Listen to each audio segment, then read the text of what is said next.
Bismillahirrahmanirrahim. Assalamualaikum warahmatullahi wabarakatuh. Jemaah salat maghrib yang dirahmati Allah, mari kita duduk sejenak di masjid ini sambil menunggu waktu isya.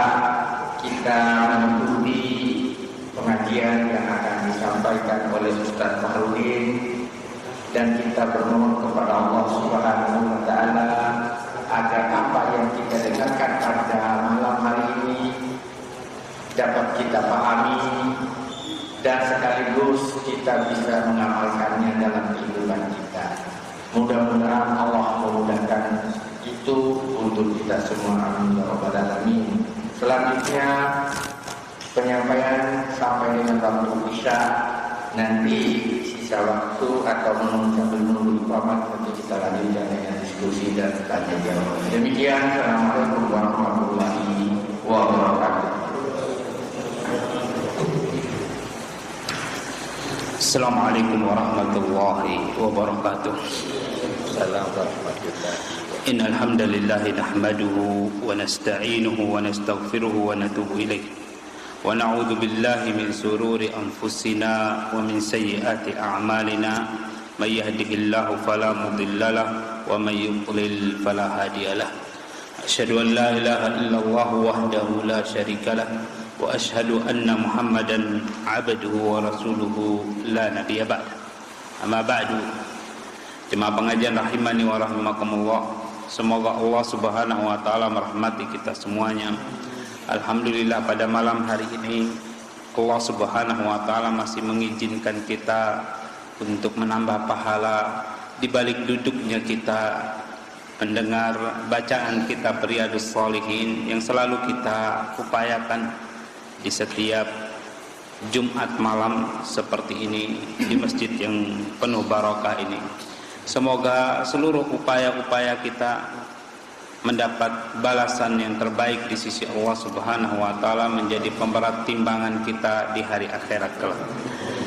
Jemaah pengajian rahimani wa rahimakumullah, pada pertemuan terakhir dari pelajaran kita di kitab Riyadhus Shalihin ini, kita berbicara atau membaca bab yang ke-154 tentang bagaimana semestinya adab orang memandikan jenazah, yaitu dengan tidak bercerita tentang apapun dari keburukan-keburukan yang ada pada fisik jenazah tersebut, ataupun perubahan-perubahan keadaan yang memburuk pada jenazah tersebut. Akan tetapi jika perubahan itu menuju ke sesuatu yang lebih baik, atau ciri-ciri fisik yang sangat baik misalnya, yang seperti ini tidak mengapa diceritakan.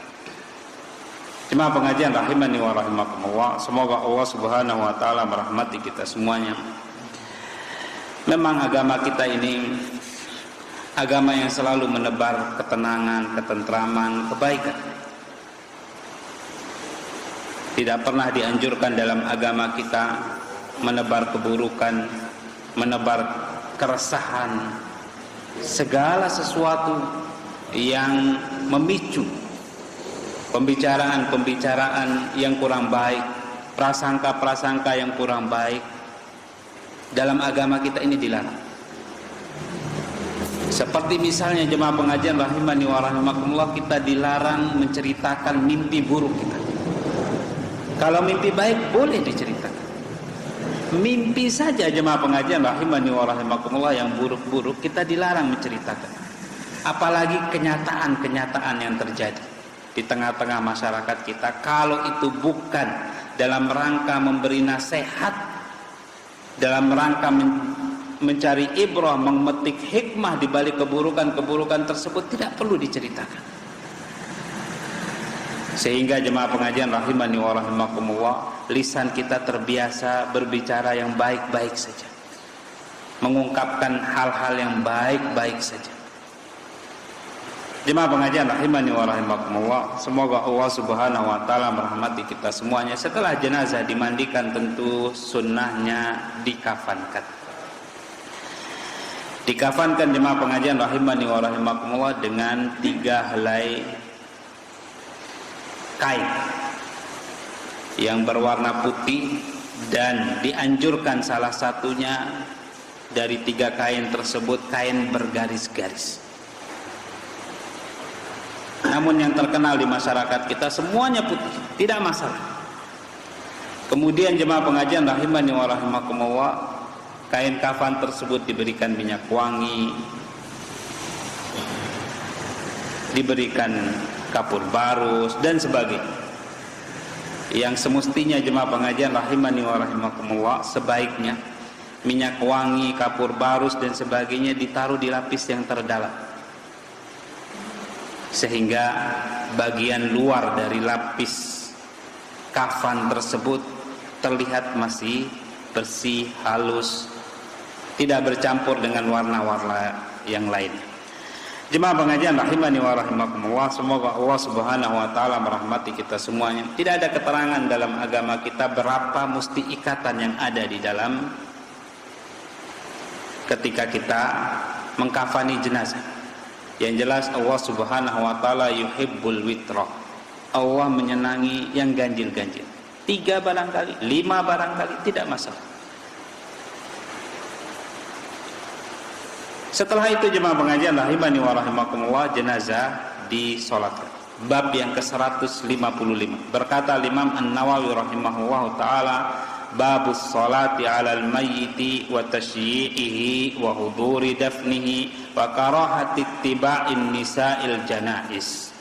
Bab mensolati jenazah, mengantarnya menuju kuburan, menghadiri pemakamannya, dan tidak disukainya para wanita ikut mengantar jenazah.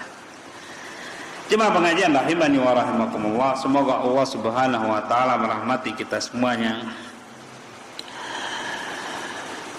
Seperti biasa, Al-Imam An-Nawawi rahimahullahu taala ketika menulis judul bab di kitab Riyadhus Shalihin ini langsung menunjukkan pendapatnya. Pendapat beliau, wanita-wanita tidak disukai, makruh jika pergi mengantar jenazah. Nanti kita akan baca dalil-dalil yang beliau bawa yang berkaitan dengan hal ini. Jemaah pengajian rahimani wa rahimakumullah, kita lanjutkan. Hadis pertama yang dibawakan oleh Imam An-Nawawi rahimahullah ta'ala di bawah judul bab ini, beliau berkata, wa an Abi Hurairah, dan diriwayatkan dari sahabat Abu Hurairah radhiyallahu anhu qala, beliau berkata, qala Rasulullah sallallahu alaihi wasallam, Rasulullah sallallahu alaihi wasallam bersabda, man syahidal janazata, barang siapa yang hadir dalam prosesi pemakaman, pengurusan dan pemakaman jenazah, hatta yusalliya 'alaiha, sampai dia disolatkan. Prosesi jenazah sampai dia disolatkan. 'Alaiha, hatta yusalliya 'alaiha, sampai dia disolatkan, falahu qirat, maka dia akan mendapat 1 qirat pahala. Wa man syahidaha hatta tudfan, barang siapa yang ikut menghadiri pengurusan jenazah hatta tudfan, sampai dia dikuburkan, falahu qiratan, maka bagi dia 2 qirat. Kila, pada saat itu ditanyakan ke Rasulullah sallallahu alaihi wasallam, wa mal qiratan, apa itu 2 qirat ya Rasulullah? Bagaimana ukuran 2 qirat itu? Qala, Rasulullah SAW menjawab, mislul jabalainil azimaini, 2 qirat itu seperti 2 gunung yang besar. Jemaah pengajian rahimani wa rahimakumullah, semoga Allah Subhanahu wa taala merahmati kita semuanya. Sahabat Umar bin Khattab ketika mendengar hadis Rasulullah sallallahu alaihi wasallam ini, beliau berkata, idzan bayya'na al-qarari, kalau begitu ternyata ini kita sudah menyia-nyiakan banyak sekali gunung-gunung pahala. Jemaah pengajian rahimani wa rahimakumullah, kita yang mendengar hadis ini membayangkan pahala sebesar gunung. bagi siapa yang ikut menyiapkan jenazah sampai dia disolatkan, sampai dia dikuburkan. Tentu tidak akan menyia-nyiakan pahala sebesar. Kecuali jemaah pengajian rahimani wa rahimakumullah, kita barangkali memiliki kepentingan-kepentingan darurat yang tidak bisa kita tinggalkan. Akan tapi kalau kita tidak memiliki apa-apa, tidak punya jadwal apa-apa, maka yang terbaik bagi kita mencari pahala di sisi Allah Subhanahu wa taala. Kapan lagi kita mendapatkan pahala sebesar gunung seperti ini? Jemaah pengajian rahimani wa rahimakumullah, sahabat Umar bin Khattab saja menyesali setelah mendengar hadis ini. Beliau sahabat Rasulullah sallallahu alaihi wasallam yang punya keutamaan yang luar biasa, menyesali kenapa kok bisa saya ini menyia-nyiakan banyak sekali gunung-gunung pahala selama ini. Di zaman Rasulullah sallallahu alaihi wasallam tentu manusia tidak sebanyak kita. Yang meninggal dunia juga tidak sebanyak kita. Di zaman kita sekarang ini subhanallah, apalagi di kota Mataram ini, hampir tidak ada tempat kosong. Semua diisi rumah. Yang meninggal dunia, dari orang yang kita kenal maupun tidak kita kenal, hampir setiap hari kita dengar berita. Sehingga jemaah pengajian rahimani wa rahimakumullah, mari jangan kita abaikan pahala yang besar. Hadis yang kedua, wa anhu, diriwayatkan dari sahabat Abu Hurairah radhiyallahu taala anhu anna Rasulullah sallallahu alaihi wasallam qala, bahwasanya Rasulullah sallallahu alaihi wasallam bersabda, man ittaba'a janazata muslimin imanan wa ihtisaban, barang siapa yang mengantar jenazah orang muslim dengan penuh keimanan dan mengharap pahala, wa kana ma'ahu hatta yusalliya 'alaiha, dan dia ikut menyaksikan sampai jenazah tersebut disolatkan, wa yufragha min dafniha, dan sampai jenazah tersebut selesai dikuburkan, fa innahu yarji'u minal ajri biqirataini, maka sesungguhnya dia akan kembali ke rumahnya dengan membawa 2 qirat. Kullu qiratin mislu Uhudin, setiap qirat itu besarnya seperti gunung Uhud. Besar pahalanya itu seperti gunung Uhud. Wa man shalla 'alaiha tsumma raja'a qabla an tudfan, barang siapa yang mensolati jenazah kemudian kembali pulang ke rumahnya sebelum dimakamkan, fa innahu yarji'u biqirat, maka sesungguhnya dia kembali ke rumahnya hanya dengan pahala 1 qirat saja. Rawahul Bukhari, hadis ini diriwayatkan oleh Imam Bukhari. Kalau di hadis yang pertama 1 qirat itu hanya disebutkan gunung besar. Kalau di hadis yang kedua ini 1 qirat itu disebutkan seperti gunung Uhud. Bagi siapa yang pernah menunaikan ibadah haji atau ibadah umroh dan pernah melihat bagaimana besarnya gunung Uhud, maka akan terbayang luar biasa. Kalau tidak salah panjangnya atau lebarnya gunung Uhud itu sekitar 7 kilo. Belum tingginya lagi, membentang dari kiri ke kanan. Jemaah pengajian rahimani wa rahimakumullah, semoga Allah Subhanahu wa taala merahmati kita semuanya. Bayangkan jika kita membawa pahala sebesar ini dan banyak sekali jumlahnya di padang mahsyar kelak, tentu akan sangat senang sekali kita. Jemaah pengajian rahimani wa rahimakumullah, hadis yang berikutnya wa an Ummi Atiyah, diriwayatkan dari Ummi Atiyah radhiyallahu taala anha, qalat, beliau berkata, nuhina anittiba'il janaiz, kita dilarang mengantar jenazah. Kita maksudnya wanita-wanita di zaman Rasulullah SAW dilarang mengantar jenazah. Walam yu'zam alaina, akan tetapi larangan tersebut tidak ditegaskan untuk kami. Muttafaqun alaih, Hadis ini disepakati kesahihannya oleh Imam Bukhari dan Imam Muslim. Wa ma'nahu, maknanya lam yusaddad fin nahi. Larangan itu tidak betul-betul ditekankan, kama yusaddadu fil muharramat, sebagaimana Rasulullah sallallahu alaihi wasallam benar-benar menegaskan larangan mengerjakan hal-hal yang haram. Jemaah pengajian rahimani wa rahimakumullah, semoga Allah Subhanahu wa taala merahmati kita semuanya. Hadis ini yang memberikan kesimpulan bahwasanya para wanita makruh hukumnya mengantar jenazah. Makruh itu jemaah pengajian rahimani wa rahimakumullah, larangan akan tetapi tidak tegas disebut. Larangan yang tegas itu larangan yang kalau disebutkan di situ jemaah pengajian rahimani wa rahimakumullah, dosanya begini dan begitu. Larangan yang tegas jemaah pengajian rahimani wa rahimakumullah akan menghasilkan dosa bagi siapa yang melanggar. Akan tetapi larangan yang tidak tegas, yang istilah dalam ilmu usulul fiqhnya namanya makruh. Larangan seperti ini jemaah pengajian rahimani wa rahimakumullah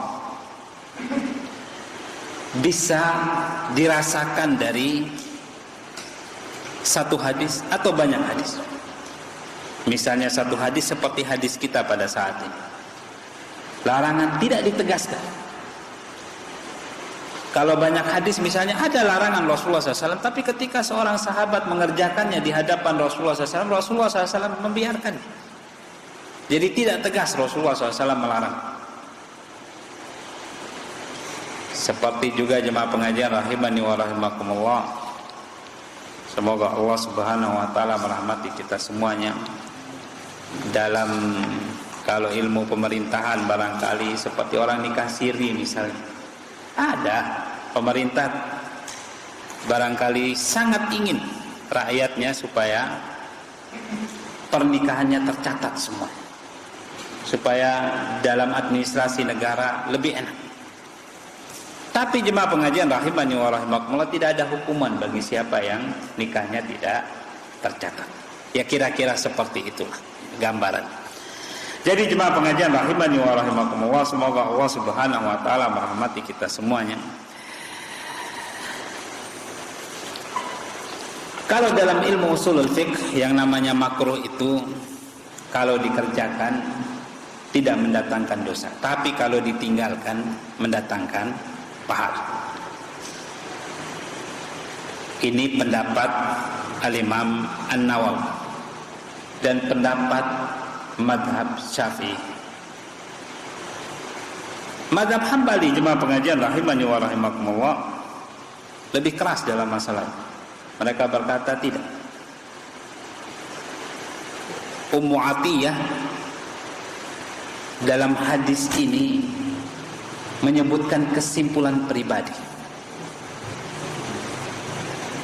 Kesimpulan pribadi seorang sahabat jemaah pengajian rahimani wa rahimakumullah, bukan sebuah hukum. Apalagi kalau kesimpulan pribadi itu ternyata bertentangan dengan hadis-hadis Rasulullah SAW yang lain. Kalau tidak bertentangan, bisa dianggap sebagai sebuah pendapat yang kuat. Tapi kalau bertentangan dengan hadis Rasulullah SAW, ya tentu kita akan lebih memilih hadis Rasulullah SAW. Karena Ummu Atiyah di sini hanya meriwayatkan saja, kita dilarang untuk mengantar jenazah. Ini yang dari Rasulullah SAW. Tapi setelahnya beliau memberi kesimpulan bahwasanya larangan tersebut tidak tegas. Ini bukan dari Rasulullah SAW, tapi kesimpulannya Ummu Atiyah setelah melihat sikap Rasulullah SAW. Sehingga jemaah pengajian rahimani wa rahimakumullah, dalam sebagian pendapat madhab Hambali menyebutkan bahwasanya wanita dilarang dengan tegas. Larangannya tegas, tidak boleh mengantar jenazah dan tidak boleh juga menziarahi kuburan. Berdasarkan hadis Rasulullah sallallahu alaihi wasallam, la'anallahu zairatil kubur. Allah Subhanahu wa taala melaknat wanita-wanita yang menziarahi kubur. Dalam riwayat yang lain disebutkan la'anallahu zuwaratil kubur. Allah Subhanahu wa taala melaknat wanita-wanita yang keseringan ziarah kubur. Jemaah pengajian rahimani wa rahimakumullah, tentu kita akan bertanya-tanya, kenapa kok bisa seperti ini? Disebutkan oleh para ulama yang mendukung pendapat kedua ini, wanita itu makhluk yang lemah, lebih mengedepankan perasaan daripada akal, sehingga takutnya ketika mereka datang ke kuburan mengunjungi orang-orang terkasih mereka yang sudah meninggal dunia, mereka para wanita tidak bisa menahan perasaan, sehingga terjadilah hal-hal yang tidak diinginkan dalam agama kita, seperti teriak histeris misal, seperti berguling-guling di kuburan misal, atau perbuatan-perbuatan yang lain. Begitu kata para ulama yang mendukung pendapat yang kedua. Alasan yang kedua kata mereka, kalau mengantar jenazah gabung laki-laki dan perempuan, pada saat itu laki-laki tidak akan mengingat kematian. Di sana berdiri perempuan, di sini berdiri perempuan, di sebelah sana berdiri perempuan, yang sebelah sini jalan dengan perempuan. Harapan ketika orang itu pergi mengantar jenazah untuk mengingat kematian, akhirnya pupus gara-gara ada perempuan di situ. Dan kita tahu bersama kalau laki-laki ngelihat perempuan, ya kadang-kadang keasikan ngelihatnya. Kadang-kadang jemaah pengajian rahimani wa rahimakumullah, terjadi canda dan tawa di situ, yang sebenarnya tidak diinginkan. Ini alasan yang kedua. Sebagian lagi jemaah pengajian rahimani wa rahimakumullah berpendapat bahwasanya wanita tidak dilarang ziarah kubur, dan juga tidak makruh hukumnya. Hukumnya sama seperti laki-laki, dianjurkan ziarah kubur. Berdasarkan keumuman hadis Rasulullah sallallahu alaihi wasallam, kuntu nahaitukum an ziyaratil kubur. Saya dulu melarang kalian ziarah kubur. Al-ana fazuruha. Sekarang ziarahilah kuburan. Perintah ini berlaku umum. Jangan-jangan kata mereka, hadis yang melarang wanita ziarah kubur ini adalah hadis yang diucapkan oleh Rasulullah sallallahu alaihi wasallam ketika beliau belum memerintahkan kita semua untuk ziarah kubur. Alasan yang kedua, karena memang semua orang butuh mengingat kematian dengan cara pergi ziarah kubur.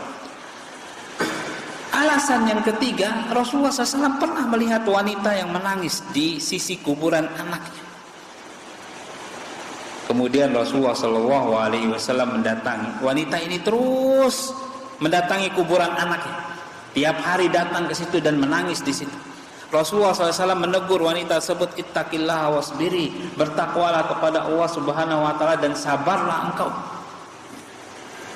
Rasulullah SAW dalam hadis ini tidak menyinggung, kenapa kamu membuat dosa kok datang ziarah kubur padahal saya sudah ngelarang ziarah kubur.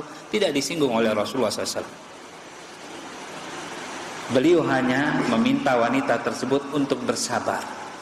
Jangan sering-sering ziarah kubur, jangan nangis di sini. Sabar. Anak sudah meninggal dunia, ya sabar sudah. Cuma pengajian rahimani wa rahimakumullah, kita lihat bersama tiga pendapat ini punya alasan yang kuat dari hadis-hadis Rasulullah sallallahu alaihi wasallam. Namun wallahu taala a'lam, saya pribadi lebih condong ke pendapat yang dibawakan oleh Imam An-Nawawi rahimahullah taala, yang masyhur dalam mazhab Imam Asy-Syafi'i, bahwasanya wanita itu sebaiknya tidak ziarah kubur, walaupun tidak berdosa kalau ziarah kubur kalau mengantar jenazah. Sebaiknya jangan. Apalagi kalau keseringan. Kalau betul-betul keseringan, yang ini bisa jadi masuk dalam hadis Rasulullah SAW, dilaknat oleh Allah Subhanahu wa Ta'ala. Jemaah pengajian rahimani wa rahimakumullah, semoga Allah Subhanahu wa Ta'ala merahmati kita semuanya. Bab yang ke-156, babu istihbabi taktsiril musallina 'alal janazati wa ja'ala sufufahum salasata fa aktsar. Bab disukainya memperbanyak orang yang sholat jenazah dan menjadikan saf orang yang sholat jenazah itu menjadi 3 saf. Jemaah pengajian rahimani wa rahimakumullah, semoga Allah Subhanahu wa Ta'ala merahmati kita semuanya. Tentu saja keluarga yang ditinggal oleh orang yang wafat akan sangat senang sekali jika yang mensolati jenazah keluarganya itu jumlahnya banyak. Karena memang kita harus mengakui bahwasanya semakin banyak orang yang sholat jenazah, maka semakin banyak doa yang didapatkan oleh orang yang meninggal dunia tersebut. Di bawah judul bab ini Al-Imam An-Nawawi rahimahullah ta'ala membawakan beberapa hadis. Yang pertama, beliau berkata, an Aisyah, diriwayatkan dari Ummul Mukminin Aisyah radhiyallahu ta'ala anha, qalat, beliau berkata, qala Rasulullah sallallahu alaihi wasallam, Rasulullah SAW bersabda, ma min mayyitin yusalli alaihi ummatun, tidak ada satu jenazah pun yang disolatkan oleh banyak orang minal muslimin, dari kalangan kaum muslimin, ya belughuna mi'atan, sehingga sampai jumlah mereka itu 100 orang, kulluhum yashfa'una lah, setiap mereka mendoakan jenazah tersebut, illa syuffi'u fihi, kecuali doa-doa mereka itu akan dikabulkan oleh Allah Subhanahu wa Ta'ala untuk sang jenazah. Rawahu Muslim, hadis ini diriwayatkan oleh Imam Muslim. Jemaah pengajian rahimani wa rahimakumullah, semoga Allah Subhanahu wa Ta'ala merahmati kita semuanya. Alangkah senangnya jika kita meninggal dunia kelak disolati oleh banyak orang. Dan cara yang paling baik supaya nanti kita disolati oleh banyak orang, sekarang kita rajin mensolati jenazah. Karena dalam agama kita Allah Subhanahu wa Ta'ala sudah menggariskan al-jaza'u min jinsil amal. Balasan untuk kita itu sesuai dengan apa, atau satu jenis dengan apa yang kita persembahkan. Kalau kita sering mensolati jenazah seseorang, jenazah teman-teman, saudara-saudara kita, siapapun yang kita dengar ada meninggal dunia, kita solati jenazahnya, Allah Subhanahu wa Ta'ala akan membuat condong hati orang-orang ketika mendengar kita meninggal dunia, mereka datang untuk mensolati kita. Bisa jadi anak keturunan orang-orang yang pernah kita solati jenazahnya akan berkata, bapak fulan dulu hadir di jenazah bapak kita ketika dikuburkan. Sekarang semestinya kita berbuat baik kepada bapak fulan yang sudah berpulang ke rahmatullah azza wa jalla. Kita hadiri sholat jenazah. Akan banyak orang-orang yang berpemikiran seperti itu. Jemaah pengajian rahimani wa rahimakumullah, semoga Allah Subhanahu wa Ta'ala merahmati kita semuanya. Hadis ini menunjukkan bahwasanya doa setiap orang muslim itu dihitung di sisi Allah Subhanahu wa Ta'ala. Semakin banyak orang yang berdoa, semakin kuat doa tersebut di sisi Allah Subhanahu wa Ta'ala. Dan doa jemaah pengajian rahimani wa rahimakumullah, sebagaimana perkataan Imam Ibnu Qayyim rahimahullah ta'ala, kalau ada sesuatu yang bisa merubah takdir Allah Subhanahu wa Ta'ala, maka doalah yang paling kuat untuk bisa melakukan. Oleh karena itu jemaah pengajian rahimani wa rahimakumullah, Semoga Allah Subhanahu wa taala merahmati kita semuanya. Perbanyak doa. Ringankan lisan kita untuk mendoakan siapa saja. Doakan mereka kebaikan. Terutama saudara-saudara kita yang berpulang meninggal dunia. Semestinya jemaah pengajian rahimani wa rahimakumullah, satu-satunya kebaikan yang bisa kita persembahkan, kita hadiahkan untuk mereka dengan mensolati jenazah mereka. Kesempatan terakhir yang bisa kita lakukan di dunia ini untuk mereka, semestinya yang seperti ini tidak pelit untuk kita kerjakan. Jemaah pengajian rahimani wa rahimakumullah, apalagi pahalanya besar di sisi Allah Subhanahu wa taala. Hadis yang berikutnya, wa an Ibnu Abbas, diriwayatkan dari sahabat Abdullah Ibnu Abbas radhiyallahu taala anhuma qala, beliau berkata, sami'tu Rasulullah sallallahu alaihi wasallam yaqul, saya mendengar Rasulullah sallallahu alaihi wasallam bersabda, ma min rajulin muslimin yamut, tidak ada seorang muslim pun meninggal dunia fayaqumu ala janazatihi arba'una rajulan, kemudian ada 40 orang yang mensolatkan jenazahnya, la yusyrikuna billahi syai'a, dengan syarat 40 orang itu tidak menyekutukan Allah Subhanahu wa taala dengan sesuatu apapun, illa syafa'ahumullahu fihi, kecuali Allah Subhanahu wa taala akan mengabulkan doa-doa mereka dalam salat jenazah tersebut. Rawahu Muslim, hadis ini diriwayatkan oleh Imam Muslim. Jemaah pengajian rahimani wa rahimakumullah, kalau tadi disebutkan 100, kalau hadis yang kedua ini menyebutkan 40, tapi ada syaratnya. Kalau 40, syaratnya ke-40 orang tersebut orang-orang yang tidak pernah melakukan kesyirikan sekecil apapun, atau sudah bertobat kepada Allah Subhanahu wa taala dari kesyirikan-kesyirikan lampau mereka. Yang jelas pada saat dia mensolati jenazah tersebut, dia adalah orang yang benar-benar mentauhidkan Allah Subhanahu wa ta'ala. Ini pentingnya kita memiliki saudara, teman, kerabat, orang yang kita kenal, orang-orang yang benar-benar mengesahkan Allah Subhanahu wa ta'ala, yang benar-benar menghindarkan dirinya dari segala macam jenis kesyirikan sekecil apapun. Sangat penting yang seperti ini, supaya doa mereka itu benar-benar bisa diterima di sisi Allah Subhanahu wa taala ketika mensolati jenazah kita kelak. Kalau tadi banyaknya orang bisa membuat doa itu semakin kuat, kalau hadis yang kedua ini menunjukkan bahwasanya semakin bertauhid seseorang dengan meninggalkan segala macam kesyirikan, apapun bentuknya, sekecil apapun itu, maka doanya akan semakin kuat di sisi Allah Subhanahu wa ta'ala.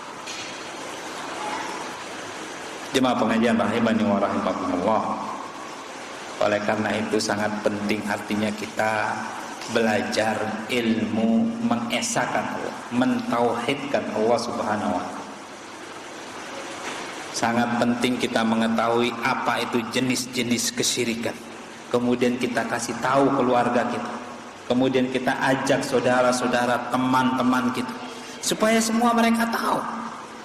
Alhamdulillah kalau satu lingkungan itu satu hati, benar-benar mengesahkan Allah Subhanahu wa ta'ala, benar-benar menghindarkan diri mereka dari kesyirikan sekecil apapun jenisnya, kemudian ketika ada salah satu dari anggota lingkungan itu meninggal dunia, disolatkan oleh tetangga-tetangganya, yang mereka semua adalah orang-orang yang benar-benar mengesahkan Allah Subhanahu wa ta'ala, sehingga jenazah tersebut diampuni dosanya karena sholat jenazah dilakukan oleh orang-orang yang mentauhidkan Allah Subhanahu wa ta'ala dengan sempurna.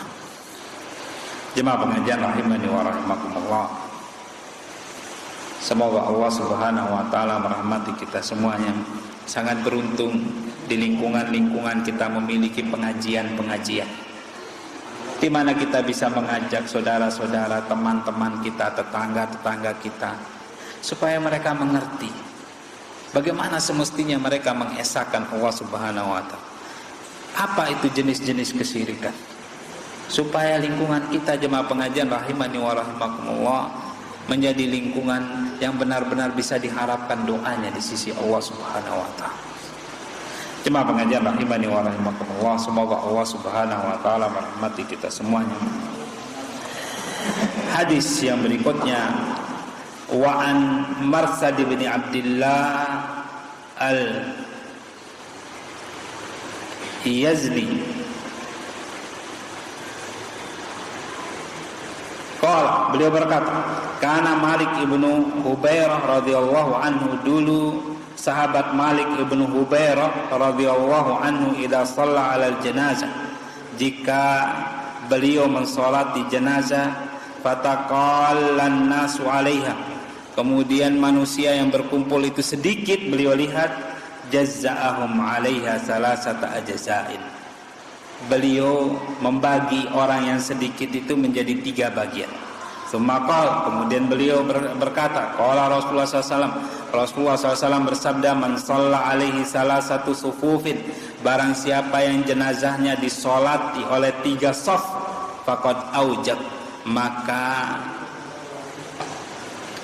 telah wajib doa mereka itu diterima di sisi Allah Subhanahu wa taala. Rawahu Abu Daud, hadis ini diriwayatkan Imam Abu Daud, wa Tirmidzi, dan juga diriwayatkan Imam Tirmidzi, wa qala hadisun hasan, dan beliau berkata hadis ini hadis hasan.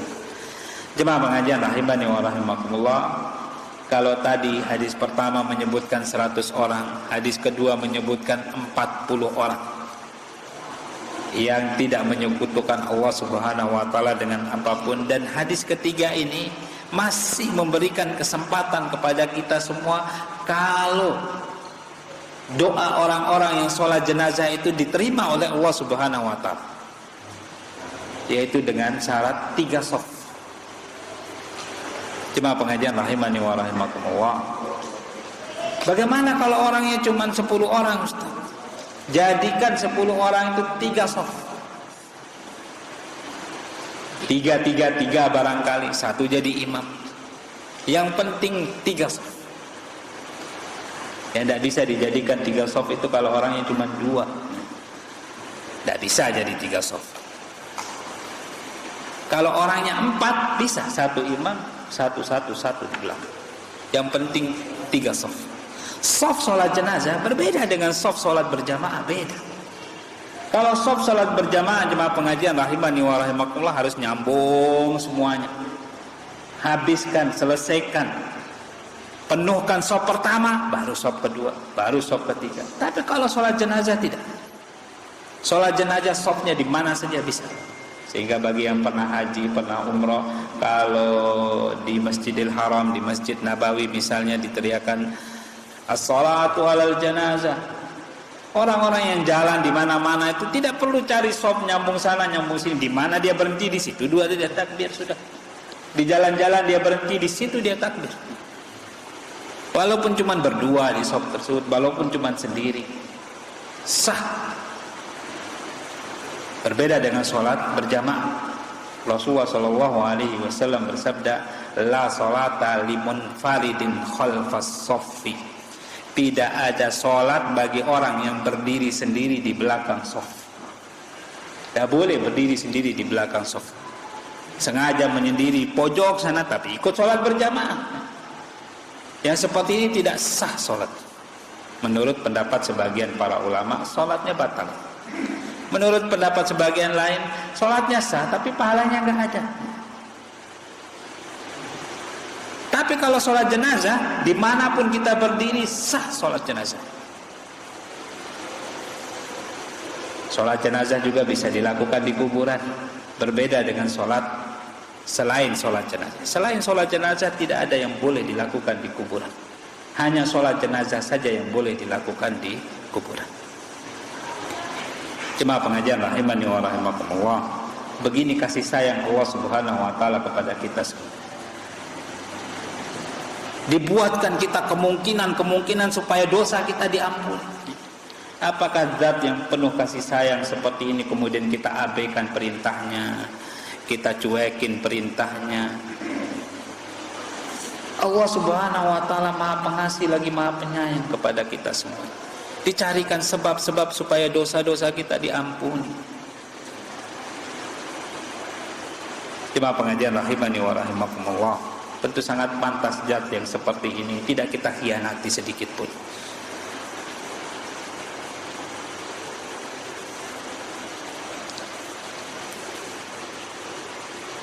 Oleh karena itu jemaah pengajian rahimani wa rahimakumullah, semestinya sholat jenazah itu memang harus betul-betul diumumkan supaya orang-orang yang mengenal jenazah tersebut bisa datang untuk sholat jenazah. Dan memang jemaah pengajian rahimani wa rahimakumullah, semestinya kita sebagai takmir barangkali, atau sebagai keluarga jenazah barangkali, atau sebagai orang yang memimpin sholat jenazah barangkali menunggu. Kalau ada yang masih sholat zuhur misalnya, atau sholat asar misalnya, kita tunggu supaya dia selesai dulu, supaya dia kumpul semuanya. Semakin banyak orang semakin bagus. Tidak apa-apa kita nunggu 10 menit, 15 menit. Sehingga jemaah pengajian rahimani wa rahimakumullah, maslahat untuk jenazah ini benar-benar kita realisasikan.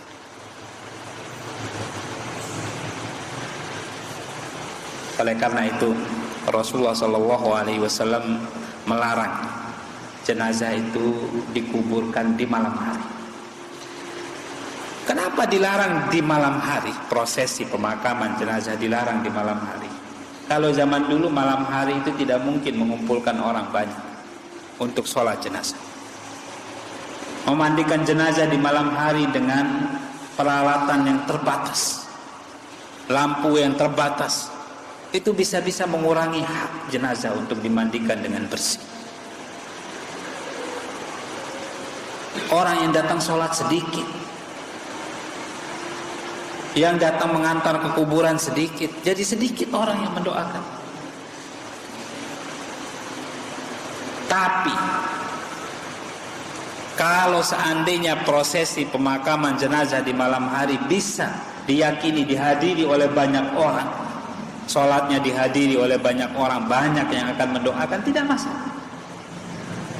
Di zaman kita apalagi sekarang ini lampu-lampu sudah luar biasa terang, bisa jadi lebih terang daripada siang hari, sehingga prosesi pemandiannya juga tidak mendatangkan masalah. Jemaah pengajian rahimani wa rahimakumullah, semoga Allah Subhanahu wa taala merahmati kita semuanya. Ini berbicara tentang sholat jenazah secara umum, pahala dan semestinya bagaimana jumlah orang yang kita harapkan hadir dalam sholat jenazah tersebut. Bab berikutnya berbicara tentang tata cara sholat jenazah. Berkata Imam An-Nawawi rahimahullahu ta'ala, babu ma yuqra'u fi sholatil janazah. Bab apa saja yang dibaca ketika sholat jenazah. Tentu saja jemaah pengajian rahimani wa rahimakumullah, ketika jenazah selesai dikafankan, siap untuk disolatkan, sudah tiba waktunya untuk disolatkan, dibawa ke masjid. Kalau tempat sholat jenazahnya di masjid, walaupun para ulama berselisih pendapat tentang boleh tidak mensolati jenazah di masjid, tapi pendapat yang paling benar boleh.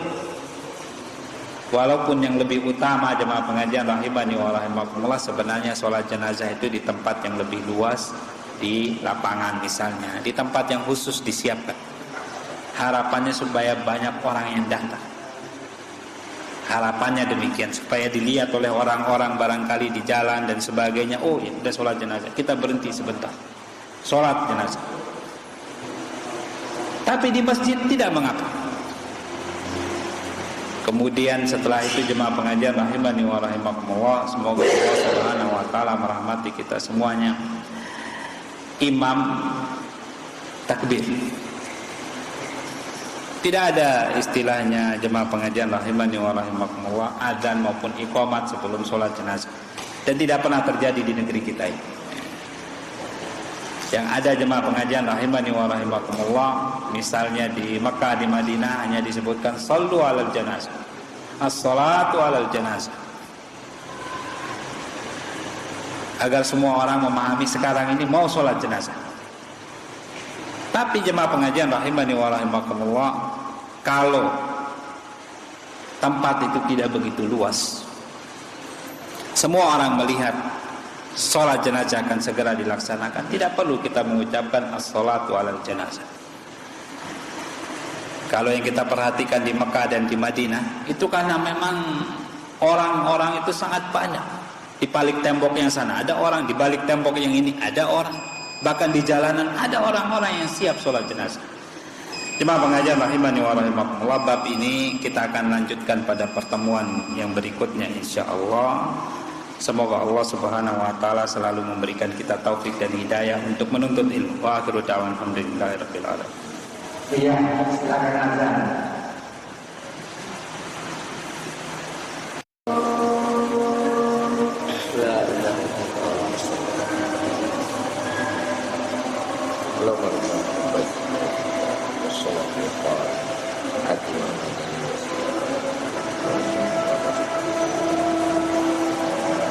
Tadi sudah kita dengarkan bersama uraian dari Ustaz. Pada kesempatan ini kami berikan waktu kepada jemaah untuk kita diskusi atau minta menjawab. Ada dua di sebelah, Pak Johari sama Pak Haji Irfani. Ya silakan Pak Bro. Terima kasih. Assalamualaikum warahmatullahi wabarakatuh. Waalaikumsalam. Yang pertama yang ingin kami tanyakan adalah hukumnya atau ada dalilnya enggak mengazankan orang azan di dalam kuburan. Iya.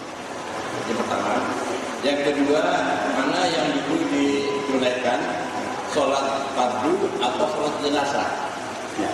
Karena seperti kita dengar di rumah kita ini, di kita ini, bahwa sholat jenazah dulu baru sholat fardunya. Demikian, terima kasih. Assalamualaikum warahmatullahi wabarakatuh. Ya, bagus. Silakan Pak Haji Irfani. Assalamualaikum warahmatullahi wabarakatuh. Yang saya tanyakan adalah hubungan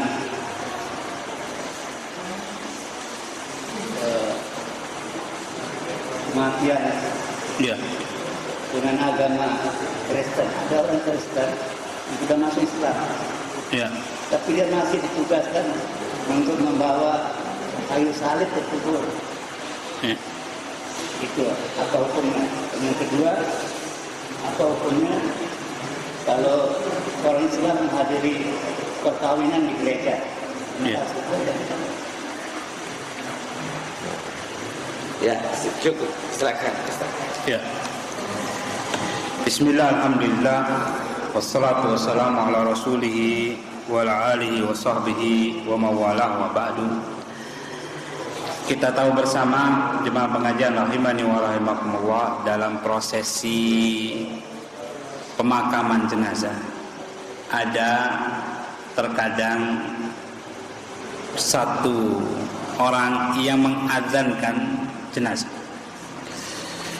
Ini sebenarnya jemaah pengajian rahimani wa rahimakumullah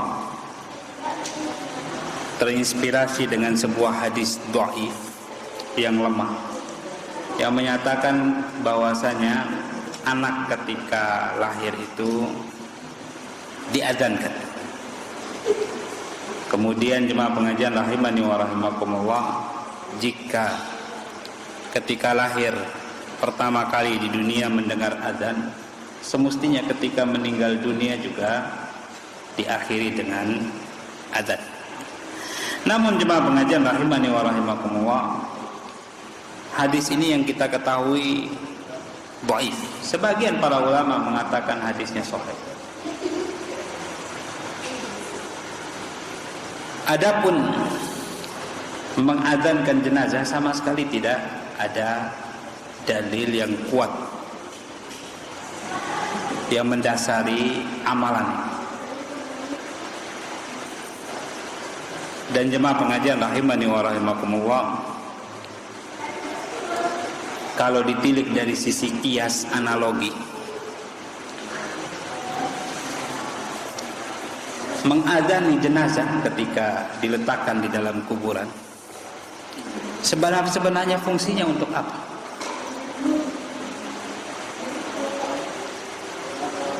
Yang sudah meninggal dunia tidak bisa mendengar. Kalaupun dia mendengar adzan jemaah pengajian rahimani wa rahimakumullah, apa manfaatnya untuk sang jenazah? Amalannya sudah terputus. Yang bermanfaat untuk sang jenazah adalah doa-doa yang kita persembahkan. Sehingga secara kias pun mengadzani jenazah itu tidak bisa kita terima dengan nalar yang sehat. Jemaah pengajian rahimani wa rahimakumullah, semoga Allah Subhanahu wa taala merahmati kita semuanya. Pertanyaan yang kedua tentang sholat fardu. Apakah didahulukan atau sholat jenazah yang didahulukan? Di mana-mana jemaah pengajian rahimani wa rahimakumullah, setiap masjid punya peraturan sendiri-sendiri. Ada yang mengatakan sholat jenazah duluan, ada yang juga menyatakan sholat fardu duluan. Jemaah pengajian rahimani wa rahimakumullah, sebenarnya tidak ada keterangan yang jelas dari Rasulullah SAW apakah sholat jenazah duluan, apakah sholat fardu terlebih dahulu. Kenapa? Karena kebanyakan jenazah di zaman Rasulullah SAW tidak disolatkan di masjid. Kebanyakan itu disolatkan di tempat sholat jenazah yang berbentuk lapangan. Bagaimana kita akan mengatakan sholat fardu duluan apa sholat jenazah duluan? Akan tetapi jika menilik pembahasan kita tentang sangat diutamakan orang yang menghadiri sholat jenazah itu banyak, bahkan kita dianjurkan menunggu orang-orang yang belum sholat jenazah, ditunggu supaya terkumpul orang yang banyak untuk mensolati jenazah tersebut, maka sebaiknya kita mensolatinya setelah sholat fardu, supaya yang terlambat datang ke masjid juga bisa ikut mensolatkan jenazah. Ada orang yang barangkali tidak tahu ternyata ada sholat jenazah di masjid. Jika didahulukan sholat jenazah, bisa jadi dia tidak akan mendapatkan kesempatan untuk melakukan sholat jenazah. Jemaah pengajian rahimani wa rahimakumullah, semoga Allah Subhanahu wa taala merahmati kita semuanya. Ada alasan-alasan yang sifatnya tidak bisa kita terima tentang mendahulukan sholat fardu dengan sholat jenazah ini. Sebagian berkata yang fardu duluan, baru kemudian yang sunnah, yang wajib fardu kifayah. Yang fardu ain dulu, baru fardu kifayah. Ada lagi yang beralasan bahwasanya semestinya jenazah itu dipercepat proses, sehingga sholat yang fardu kifayah ini dikedepankan terlebih dahulu daripada sholat yang fardu ain. Yang kesemuanya jemaah pengajian rahimani wa rahimakumullah tidak bersentuhan secara langsung dengan kemaslahatan jenazah. Alasan yang bersentuhan langsung dengan kemaslahatan jenazah, yaitu banyak atau sedikitnya orang yang mensolati jenazah tersebut, sehingga sholat jenazah itu bisa dilakukan kapan saja. Yang penting orangnya banyak, itu yang paling baik untuk jenazah. Kita datang capek-capek membawa jenazah untuk disolatkan, tentu bukan untuk kemaslahatan kita, tapi untuk kemaslahatan jenazah, itu yang paling utama. Walaupun kita semua mendapatkan pahala di balik mensolati jenazah tersebut. Wallahu ta'ala alam, barangkali demikian. Kemudian ada orang yang Kristen masuk Islam begini ya, masuk Islam tapi ketika dia meninggal dunia tetap diminta untuk membawa salibnya, begitu ya. Jemaah pengajian rahimani wa rahimakumullah, semestinya orang ketika sudah masuk Islam itu betul-betul masuk Islam secara kafah. Dan semestinya jemaah pengajian rahimani wa rahimakumullah, sebagai seorang muslim yang bersaudara dengan muslim yang lainnya, kita tetap membela saudara kita. Jangan sampai ada jenis-jenis kekufuran seperti ini dipaksakan untuk saudara muslim kita. Prosesi kematian dalam pengurusan jenazah dalam agama kita itu ibadah, merupakan salah satu dari jenis-jenis ibadah, sehingga hukumnya dalam agama kita fardu kifayah. Bukan hanya sekedar budaya, bukan hanya sekedar prosesi kemasyarakatan dan sebagainya, tidak. Ini proses keagamaan yang namanya ibadah. Sehingga kalau ibadah itu jemaah pengajian rahimani wa rahimakumullah, tata caranya mesti mengikuti contoh yang dipraktekkan oleh Rasulullah Shallallahu Alaihi Wasallam. Yang namanya ibadahnya tidak dicampur adukan dengan hal-hal yang berbau kesyirikan, yang bukan bagian dari agama kita. Hal-hal yang bukan bagian dari agama kita dijauhkan dari ibadah seperti itu. Wallahu ta'ala alam, barangkali begitu hubungannya antara kematian dan ini. Bagaimana hukumnya kita menghadiri pernikahan di gereja? Jemaah pengajian rahimani wa rahimakumullah, orang muslim masuk gereja itu dalam rangka bukan untuk beribadah, bukan untuk mengagumi sesembahan-sesembahan mereka. Tidak mengapa. Semua tempat bisa kita masuk. WC saja bisa kita masuk. Tidak masalah kita pergi berkunjung ke gereja dan masuk ke dalam gereja barangkali. Yang penting bukan dalam rangka ibadah maupun mengagumi kesirikan-kesirikan di situ. Tapi jemaah pengajian rahimani wa rahimakumullah, kalau kita masuk gereja yang di situ dalam rangka ibadah, ada upacara ibadah mereka di situ yang kita dipaksa untuk menyaksikan, diundang ridho maupun tidak ridho, hadir di situ. Yang seperti ini yang kita dipertanyakan oleh Rasulullah Shallallahu Alaihi Wasallam, man ra'a minkum munkaran falyughayyirhu biyadihi. Barang siapa yang melihat kemungkaran hendaknya dia merubahnya dengan tangan. Fa illam yastati, kalau dia tidak bisa fa bilisani, dengan lisannya. Fa illam yastati fa biqalbihi, kalau dia tidak bisa maka dengan hatinya. Kalau kita masuk gereja, di situ ada acara pernikahan, kemudian dia menyebutkan ini dan menyebutkan itu yang berbau kesyirikan, semestinya kita bisa merubah dengan tangan, tapi tidak mungkin. Kita mau bikin ribut situ, mafsadatnya lebih besar. Haram kita bikin ribut di situ, karena mafsadatnya lebih besar. Kita mau merubah dengan lisan, kita juga akan menimbulkan keributan yang besar.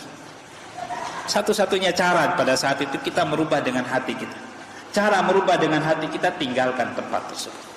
Intinya jemaah pengajian rahimani wa rahimakumullah, segala sesuatu prosesi yang isinya di dalamnya ada kesyirikan maupun kemaksiatan, kita tinggalkan.